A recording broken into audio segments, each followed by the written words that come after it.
अस्सलामुअलैकुम। मोहम्मद रज़ा सिद्दीक अपने special programme के साथ हाज़िर खिदमत है। बहुत ही अहम इशू है। 12 मई 2025 है।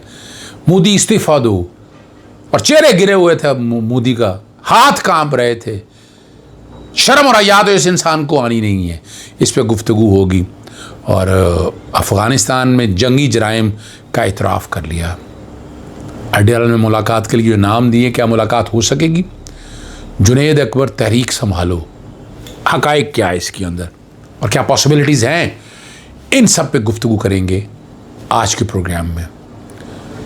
अच्छा, मुसलमान और पाकिस्तान मुखालिफ पार्टी जो शिवसेना है, उन्होंने भारतीय वज़ीर आज़म नरेंद्र मोदी से पाकिस्तान के ख़िलाफ़ जंग में नाकामी पर फ़ौरी इस्तीफ़े का मुतालबा कर लिया। उन्होंने कुल जमाती कॉन्फ्रेंस तलब करने का मुतालबा भी किया। और शिवसेना के रहनुमाओं ने कहा है कि मोदी को वज़ीर आज़म रहने का कोई हक़ नहीं रहा। मोदी ने दिल्ली और गुजरात की अरबपतियों की जायदादें पाकिस्तान के मिज़ाइलों से बचाने के लिए अमेरिका के पांव पकड़े।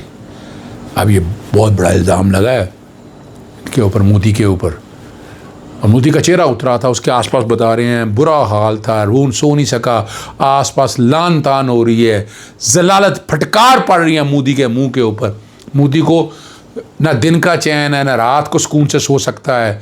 और यानी इतना कुछ करने के बावजूद जो है, भैया तो बुरा हाल होना है ना। जब आपने कश्मीर में ये हाल किया, नाजायज़ मुसलमानों के साथ शहादतें की आपने, आप वो जुल्म में साथ शामिल है, तुम्हारे बच कैसे सकोगे मोदी? तुम बच नहीं सकते। तुम्हारा वो हाल होना है, तारीख़ के निशानों में भी तुम्हारा निशान नहीं रहेगा, याद रखिएगा। तुमने पंगा लिया पाकिस्तान से, उस कौम से पंगा लिया है कि जो छूटती नहीं है, ये गलत फहमी में है। और याद रखिएगा, भारत को निस्तो नाबूद करना है, टुकड़े टुकड़े होने हैं। अभी नहीं हुए तो फिर कभी ज़रूर होंगे। जैसे भारतीय आर्मी चीफ, एयरफोर्स के चीफ ने कहा है, और उन्होंने कहा है, उन्होंने इशारा भी दे दिया, जहाँ माफ़ी मांगी है, एतराफ़ किया है, वहाँ कह दिया कि दोबारा जंग ऐसे नहीं होगी। इसका मतलब क्या है कि वो साफ धमकी भी दे गए हैं। और ये एक्सपेक्ट करना चाहिए हमें कि आने वाले दिनों में जंग हो सकती है। मौका इस वक्त ऐसा है कि जो ब्लॉक है, जो ब्लॉक अब बन गया है, चाइना के साथ, ईरान के साथ, टर्की के साथ, अफ़गानिस्तान के साथ, आज़रबाईजान या रशियन स्टेट्स के साथ, ये सोचना, अमेरिका के साथ आपको ताल्लुकात रखनी है, तजारत रखनी है। अब नज़र आ गया है अमेरिका को भी कि पाकिस्तान कहीं से हट ना जाए। तो जो यहाँ जो मदद की है, वो तो आगे जंग छुड़ाई है ना। एक्चुअली तो मदद की है ना कि अगर इकोनॉमिकली बेहतर होना है, सीपैक को शुरू करें, हम वन बेल्ट वन रोड को लाएं ग्राउंड पे, ग्वादर को ऑपरेशन उस तरह करें जिस तरह चाइना चाहता है। यानी बजाय ये कि चाइना चाबहार पे या बाकी चीज़ों की तरफ जाए, हमारी तरफ पाकिस्तान के अंदर क्यों ना रहे, ये है वो सोचने वाली बात। ये मेरा नुक्ता नज़र हो सकता है मैं गलत हूँ, मेरी अपनी थिंकिंग है, पर मैं आज भी समझता हूँ कि पाकिस्तान की बका जो है, पाकिस्तान आगे चाइना के बगैर नहीं जा सकता। पाकिस्तान को चाइना को बिल्कुल छोड़ना नहीं चाहिए। चाइना को फ्रंट लाइन पर साथ रख। देखिए, जहाँ जंगी मामलात है वहाँ माशी हालात भी हैं। या मिसाल के तौर पर मैंने बात कर रही थी टीवी प्रोग्राम में बैठे हुए, आज भी गौर करें कि यहाँ पर चाइनीज़ प्रोडक्ट के ना हेल्थ डिपार्टमेंट के हवाले से जनाब वो टेंडरिंग में आने नहीं देते उसको। और मैंने बड़ी कोशिश कर रहा हूँ, 2022 से लगा हूँ मैं, हाईकोर्ट में मैंने पिटिशनें फाइल की, नहीं भी जनाब चाइना का हक़ है, उनको हम निकाल नहीं सकते। लेकिन क्या है, यहाँ की हालत देखें। पंजाब के अंदर पोजीशन ये है कि वो आप कम्पीट ही नहीं करने दे रहे, आप उनको आने नहीं दे रहे। ये बड़ी बात है ना। ज़रा इसका जवाब इनमें से किसी के पास नहीं। और पाकिस्तान के साथ जंगबंदी के ऐलान के बाद भारतीय सेक्रेटरी खारजा जो है ना, विक्रम मिस्री को जंगी जुलूम में मुबतला इंतहा पसंद नासरियाँ शदीद तनकीद और धमकियों का सामना पड़ा। और उनके ख़ानदान को जो धमकी अमेज़ पैगामात मसूल होने लगे। उन्होंने सोशल मीडिया अपना अकाउंट लॉक कर दिया ताकि ख़ुद को मज़ीद तनकीद से बचा सकें। यानी भुगतो ना। अब हमारे तो देखें ना, यहाँ social media warrior Pakistan Tehreek Insaf ने जीना आराम कर दी। और पूरा डाटा मैं आपके सामने शेयर कर चुका हूँ, वो सारी हालात बता चुका हूँ आपके सामने कि जिस तरीके से यहाँ जंग लड़ी है वो ठीक है, वो मसाइल अपने एस्टैब्लिशमेंट के साथ उनके अपने हैं। लेकिन जब मुल्क बचाने की बात हो तो यहाँ कौम ऐसे खड़ी है, बिल्कुल ऐसे हाथ से हाथ बांध के खड़ी है, कौम जोड़ के खड़ी है। कौम पीछे नहीं हटने वाली सारे मामले। और पूरी दुनिया में देखें, एक्चुअली मैं बार बार कहता हूँ, रॉ फेल्ड होगी सारे मामले, बड़ी बुरी तरह से पिट गई है, चपेड़े पड़ी हैं उसको। यानी जो प्रीमियर एजेंसी अपने आप को कहती थी, सांस लेने की जगह नहीं है रॉ के पास, जलील और रुस्वा हो चुकी है ये जो इंटेलिजेंस एजेंसी है, और उनके जितने आसपास के लोग हैं शर्म से डूब मरना चाहिए, इस्तीफ़ा होना चाहिए, उनका मुस्तफ़ी होना चाहिए, कौम के सामने पेश होना चाहिए, इनको छोड़ना नहीं चाहिए। वो कौम मुत्तहिदा देखे, इंटरनेशनल कोर्ट ऑफ जस्टिस देखे, इंटरनेशनल कोर्ट ऑफ अपना क्रिमिनल जस्टिस देखे, यानी सारे मामलों को सीरियसली देखना है। बरतानी नशरियाती इदारे BBC ने नई रिपोर्ट में इंकशाफ किया है कि बरतानिया की स्पेशल फोर्स के साबिक़ एहलकारों ने इराक़ और अफ़गानिस्तान में जंगी जराइम का इर्तिकाब किया है। अब देखें, मैं जो बात कर रहा हूँ, जिनमें नहत्ते शहरियों, बच्चों और हथकड़ी लगे कैदियों को कत्ल करना शामिल है।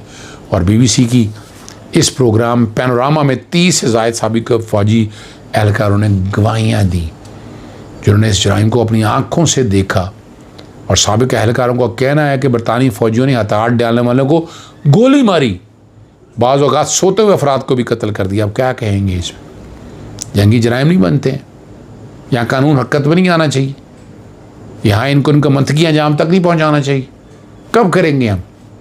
यानी इनको इनके मंतकी अंजाम तक लेके गए आए आप, तिया पाजा करें ऐसे लोगों का।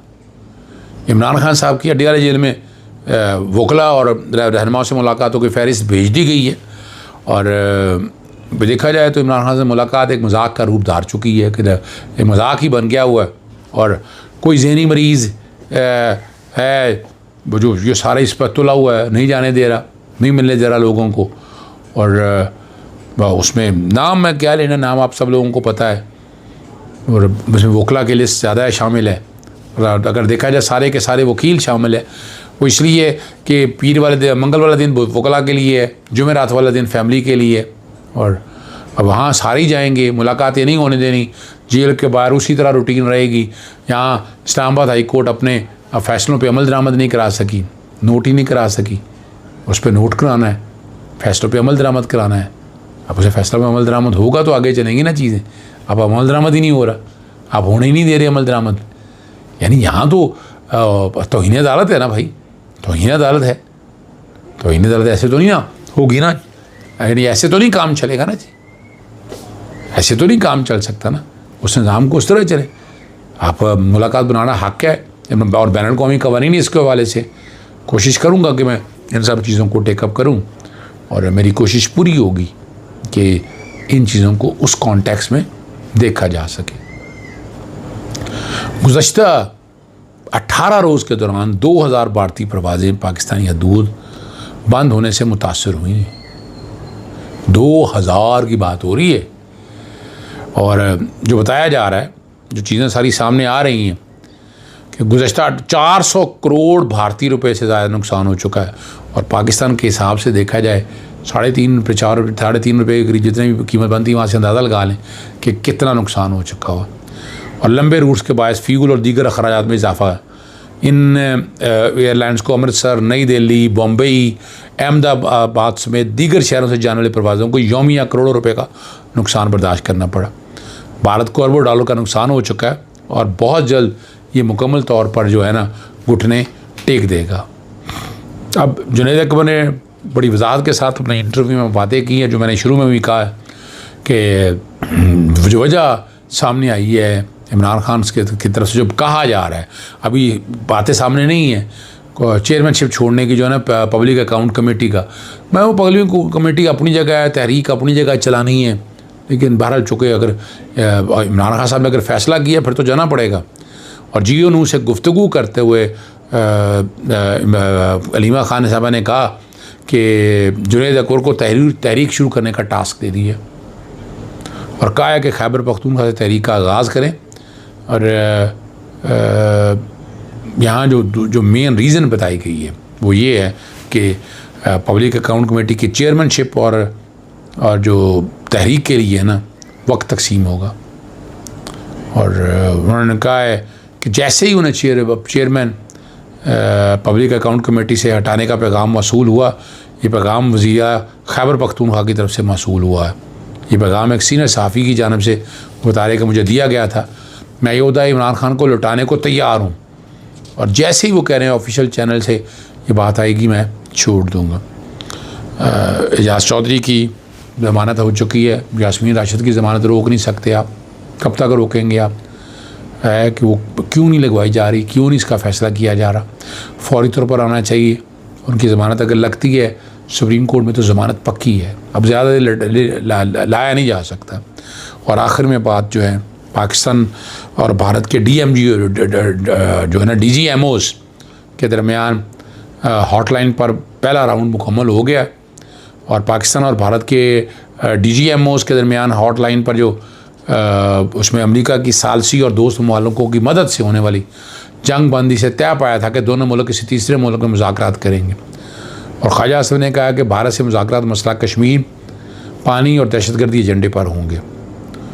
और दहशतगर्दी 20 से 30 साल से हो रही है, अब वो और पाकिस्तान सबसे बड़ा दहशतगर्दी का शिकार है।